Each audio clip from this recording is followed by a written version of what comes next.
jauh. Ada 12 kilo.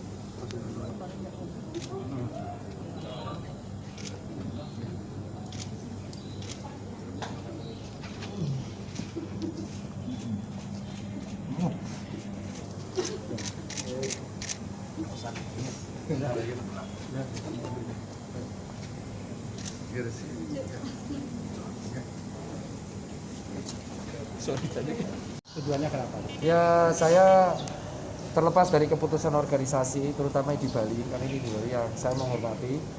Ya, sebagai saksi pelapor kan di Bali ya. Kalau dari saya secara individual, Jering adalah kawan. Kebetulan kawan-kawan karena saya juga aktif di industri kreatif ya, saya datang ke sini sebagai bentuk dukungan sebagai seorang kawan lah.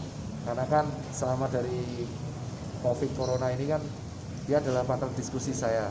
Jadi saya masih ingat live pertama saya sama Jering yang kita berdebat soal konspirasi apa enggak, yang akhirnya kita juga bersama-sama percaya bahwa intinya COVID itu ada. Dan tapi gara-gara live yang viral banget itu 152.000, saya masih ingat makanya itu saya anggap sebagai sarana edukasi. Jadi saya anggap Jering adalah kawan edukasi saya dan kawan debat saya, ibaratnya berantem tapi ya udah, that's it. Jadi saya datang ke sini sebagai bentuk dukungan dan saya harap sih hakim sebaik-baiknya memutuskan, karena saya keberatan dengan tuntutan 3 tahun oleh JPU. Kenapa? JPU ini dikabulkan oleh hakim, akan ada banyak laporan-laporan sejenis hanya karena sebuah kata dan frase karena salah ngomong, dan mungkin itu akan membuat laporan di cyber jadi bludak, dan itu akan memperberat lah kerja teman-teman polisi lah, padahal banyak kriminal yang ditangkap. Terus kedua, kita lihatlah di daerah Bandung ada orang yang berkata-kata kasar sekarang menjadi selebgram kuliner. Itu kan berbanding terbalik. Apalagi apa yang dikatakan Jering itu, oke lah kalau salah nggak salah, let's say JPU bilang salah, menurut saya hukuman 3 tahun tuh, tuntutan 3 tahun terlalu berat, dan itu kan belum vonis. Jadi harapannya hakim bisa memikirkan impact dan apalah yang dilakukan oleh Jering. Pertama ya kegiatan sosial Jering dilakukan di 17 provinsi, dan gara-gara Jering juga salah satu statementnya soal rapid test juga ternyata rapid test serologi juga nggak valid. Dan ketiga ya salah nggak salah, menurut saya oke lah di penjara, tapi nggak segitulah 3 tahun, karena dia juga masih punya hidup, dan masa orang sih harus di penjara 3 tahun karena salah pemilihan frase.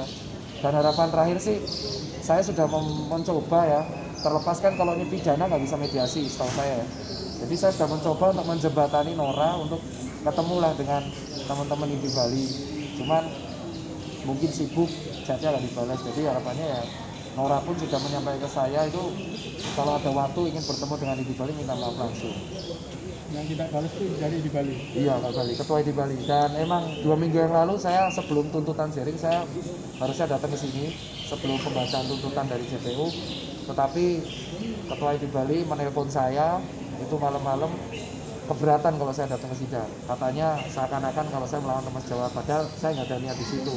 Saya menghormati keputusan organisasi yang menjadi saksi pelapor, tapi kan ID pusat kemarin Dr. Latif di podcast juga bilang bahwa ya wis lah, kita malah niatnya pengen mengkolaborasikan dengan Jering kalau dia bebas, tapi kita menghormati hukum. Saya pun sama sebagai individu, karena sayang aja masa karir seorang hancur karena 2 frase kacung dan bubarkan. Sementara di sisi lain banyak banget orang sejenis yang ada yang jadi duta, dan nanti dikhawatirkan nanti orang-orang malah yang laporan semakin kejipun nanti di cyber, kan kasihan polisinya juga.